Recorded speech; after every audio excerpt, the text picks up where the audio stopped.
सरल सीधे व्यक्ति को संसार में कष्ट सहने पड़ते हैं, पर चालाक व्यक्ति संसार में सुख पाता है, सफल हो जाता है। सफल नहीं होता, ये गलत शब्द है। सफल नहीं होगा। अभी कोई चालाकी से सफल हो सकता है। रावण जैसा कोई चालाक पुरुष था, सब विद्याओं का ज्ञाता, परम चालाक था। कालनेम से बढ़कर कोई चालाक था?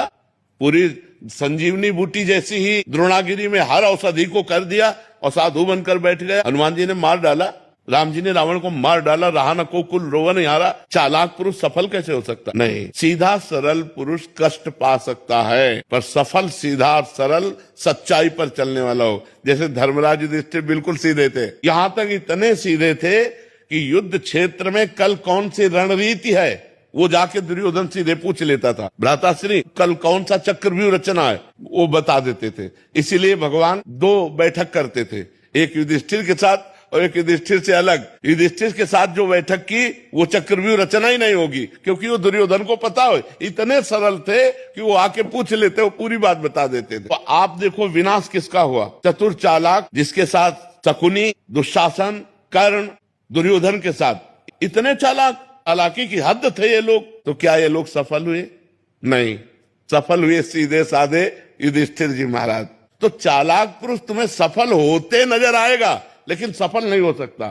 सीधा साधा पुरुष तुम्हें दुख भोगते नजर आएगा, लेकिन वो दुख भोगेगा नहीं, आगे चलकर वही विजय को प्राप्त होगा। थोड़ी यात्रा ऐसी है जिसमें संशय हो सकता है देखकर कि बेईमान, दुष्ट, चालाक, कपटी पुरुष उन्नति को प्राप्त हो रहा है और धर्मात्मा, ईमानदार दुख को प्राप्त हो रहा है। लेकिन परिणाम में सही चल रहा है, उसका सही परिणाम होगा, और जो गलत चल रहा है उसका गलत परिणाम होगा पक्का। उसका पुण्य उसको साथ दे सकता है, लेकिन जो जीवन का परिणाम है वो ये पद नहीं है। मरोगे तो तुम्हारे साथ पद नहीं जाएगा, तुम्हारे साथ रुपया नहीं जाएगा, अच्छाई जाएगी, तुम्हारे सत्कर्म जाएंगे।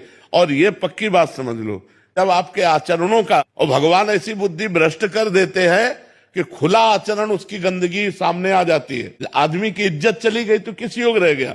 तो ये पक्का समझ लो, अच्छा पुरुष और धर्मात्मा पुरुष दुखी हो सकता है लेकिन हार नहीं सकता। विजय को वही प्राप्त होगा, ये निश्चित बात है। सामने से तो बहुत सुंदर दिखाई दे रहे और पीछे जो पाप कर रहे तो मालिक देख रहा है, उसका हिसाब मालिक करेगा। मालिक की दुकान में है सबका जीवन खाता। पाई भर का भी चूक नहीं होती हमारे मालिक से, एक एक बात का हिसाब होता है। अगर हमने अंगुली भी उठाई है तो उसका भी हिसाब है कि क्यों उठाई और कैसे उठाई।